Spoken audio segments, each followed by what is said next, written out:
Hey guys, today I'm going to talk about how to stop getting offended. And I'm not saying that as a joke or to mock anyone. I'm really trying to give my 2 cents on it, hoping it can help someone with this growing problem in our Western world. We've come to a point where everyone competes for who's more of a victim instead of who's more capable, and instead of who's strong to who's weaker. Don't get me wrong, there are good things about this movement. It helps people feel more comfortable sharing their hardships and learn to accept themselves, but it has gone way too far. People get offended for not being called the pronoun they chose to without letting anyone know which pronoun they chose, and people get fired from the Olympics for being a bully at school. This issue is mainly caused by 2 things in my opinion. One is that negativity always attracts more attention than positivity, and 2, that the real hard times are over. When you combine the 2, you can see why people use victimhood. It gets them attention like it always has, but since there are no more real problems, and I'm obviously generalizing and exaggerating, people complain about small, minor issues and make a big deal out of them. And it's very easy to justify this behavior whenever someone confronts you about it. You can just claim to care about justice and promoting good in the world, and that your complaints aren't a shortcut for getting attention, but a cry for help for those other people who have the same problem. Anyway, being in this situation seems like an easy and maybe smart choice if you want to get attention or achieve success, but the truth is that this is just another shortcut. And like all shortcuts, you pay a price, you're just not aware of it yet. The price for this behavior is not knowing how to deal with the real world when your bubble bursts. When you constantly get a positive feedback for complaining, you start to rely on it as a way to solve things and get what you want out of life. But this approach is 1, passive, meaning you don't know how to actively go out and do things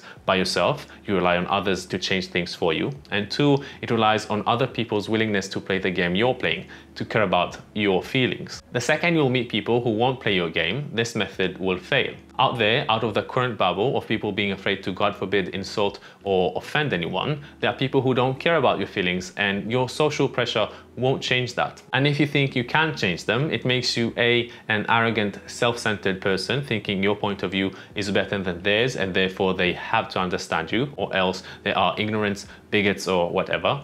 And B, unrealistic, because even the biggest dictators in the world could never enforce something 100% of the times. There was always at least one person who didn't agree. And all your method needs in order to break is you to face that one person. So if your whole approach to success in life can be destroyed by you meeting just one person who doesn't play by your rules, it means you can't rely on this method. It means that you have to develop other ways to deal with the world. So how do you fix it? How do you get out of this negativity loop of always complaining? The answer is pretty simple: by doing the things that scare you. As we said, one of the main problems of always complaining is being passive, expecting others to change things for you instead of going out and changing things for yourself. So the first step would be to identify things that scare you and then go out and do them. It can be small things like saying hi to a random person on the street, taking a drawing class, or going on a small trip by yourself. By dealing with these fears, you'll slowly change your approach towards the world by actively making a change in your life and getting some positive and negative feedback from the world in small doses. The best way to overcome your fear of being cold, for example, is to slowly expose yourself to it, not by eliminating all the cold from the world.